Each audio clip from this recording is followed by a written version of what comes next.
Hello. Welcome to my studio, Sonic Canyon. Thanks for having me. Glad to have you here. So I just wanted to show some Rupert Neve stuff I use in the studio. Record all the synth stuff with Rupert Neve, Science R&DI here. They are all over the place. For my crazy pedal board stuff going on, I usually use the R&DI-S. Picking up whatever is going on here. Sounds really good. Over here is more like the synth section, where I have the 517s in a rack here. To pick up the OB6 goes in here, and also the Moog Matriarch going in here, and a few other synths. It's very convenient to have the DI here, and I could also flip it over to the mic pre that I can go in from this rack here. I use those for also record some drums and stuff. So command bridge or whatever, I don't know. Mixing 2 Shelfords, best preamp I ever had. Sounds great on vocals or everything. The DI here also sounds great. Bass guitar, synths, whatever I throw at it just sounds just great. Sounds like finished record, done. I do most of my panning and levels and mixing in the box. So from there I go out to the orbit here. From the Galaxy out to the orbit.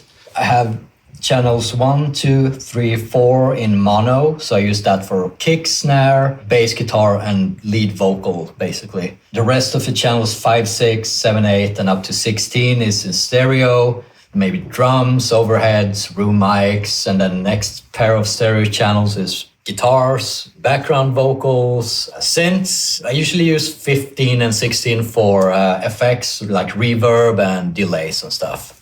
I mainly have the Silk on blue here, because I can also use the Silk red on this Rupert Neve Designs master bus processor, which, oh now it's on blue, but I usually have on red. From the orbit, it goes into my 2-bus channel, which I use this for mainly. For EQ, I use the Mag EQ, and I also put a bit of the Clariphonic usually on it.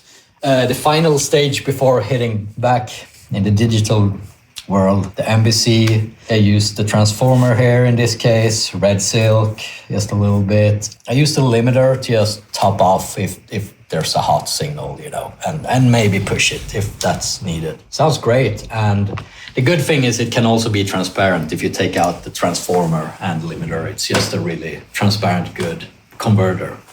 So what I do is I do sub-mixing, 16 channels here for the orbit. So that's kind of my stems. Set up kick, snare, bass guitar, lead vocals, you know, and all the stuff I said before. So all my mixing goes into these stems, and then I take them out from there into the orbit.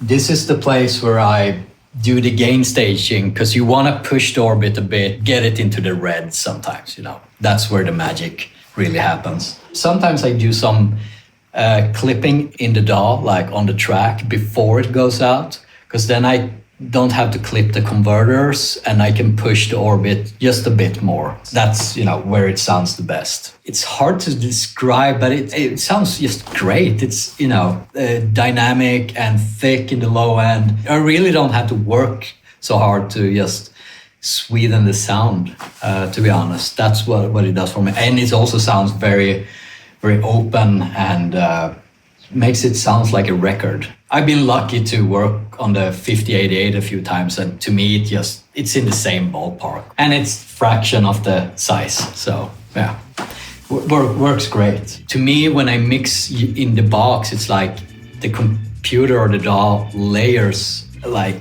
sounds, where the orbit is more like blending it in a very nice way. But you still have the separation of all the instruments and all the details. So it's magic, I don't know.